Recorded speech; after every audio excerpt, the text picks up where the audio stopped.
Danielle Presley. This is my industry research discussion. The artist that I chose was Seb Nyark, Chris Levins, and Johnny Wan. I probably butchered those names, I'm sorry. I ended up choosing these three based on their art, which I connected with more than some of the others.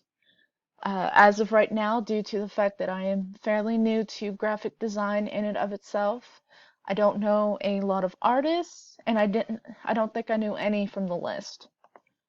So starting off, we have Sev Farhat, often referred to online as Nyark 1. He is a surrealist style artist and graphic designer from Paris, France. He studied there for art and visual communications. He no longer lives there.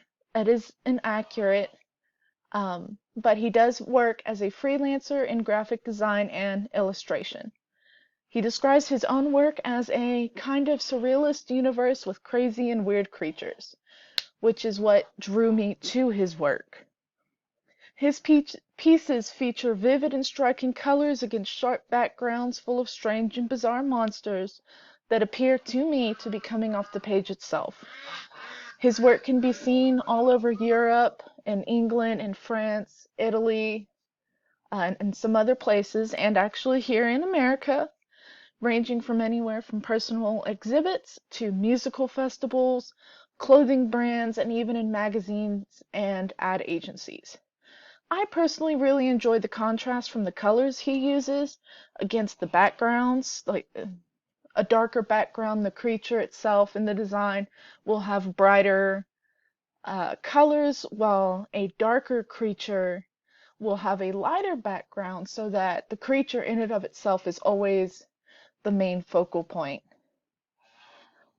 He uses very sharp, clean lines and has an eye for the creatures he designs. He has odd, and they do appear odd and unnerving at times. Some of them are really kind of creepy. Anywhere from vaguely wolf-like to insects. I don't like insects. The colors he uses to help convey these feelings while making his designs appear like they are coming off their canvas and straight for the viewer. On a lot of his designs, you do get the feeling that you are being studied as much, if not more so, than you are studying them. In the corner, you can see a picture of him.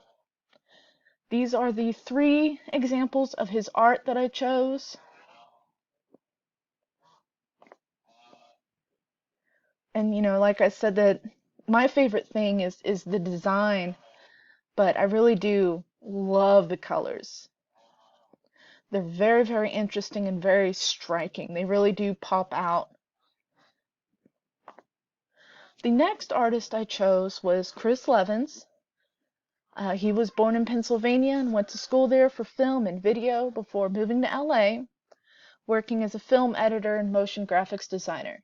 He actually directed his own movie, You Don't Know Jack, and not long afterwards decided to focus on graphic design, website design, and illustration, claiming that he needed a break, though his break is longer than his Hollywood career. And he still does these things while he works at Disney Learning. His artwork is a story-driven surreal style featuring heavily on the outdoors with fun and vibrant landscapes and creatures.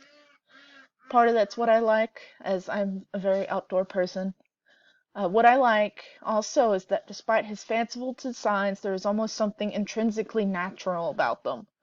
With the real-world influence in the colors he picks, I feel he develops a sense of a dreamlike reality where the viewer can simply walk into his pictures and feel right at home. He combines the real and the fantasy in a very beautiful and whimsical way that I appreciate and enjoy. Here's some examples of his art. This one is based on the Legends of the Phoenix.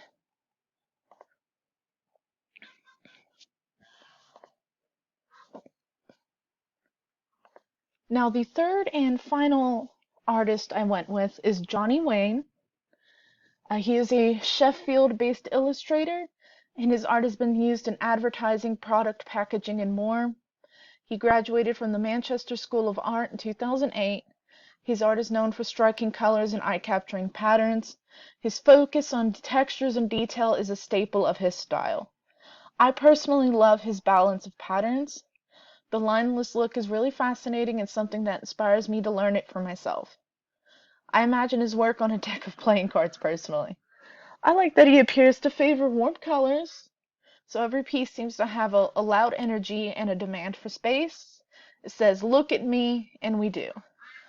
I also like, and what I noticed with a lot of his pieces, is that they almost appear to have a Art Deco inspiration to them, but what makes them unique and what makes them stand out from that is the colors and patterns he uses.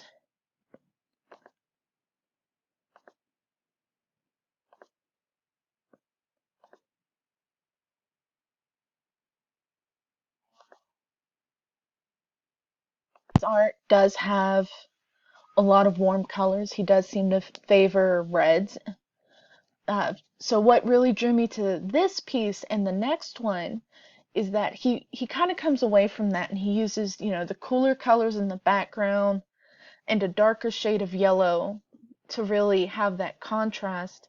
It still does have an interesting feel and energy to it, but you can kind of see what I meant when you could see it on a deck of playing cards. Here's another example. And doing research, this is typically what I found to that what he favors is, like I said, he likes a lot of reds and oranges, and it has a lot of warmth to it and a very high energy.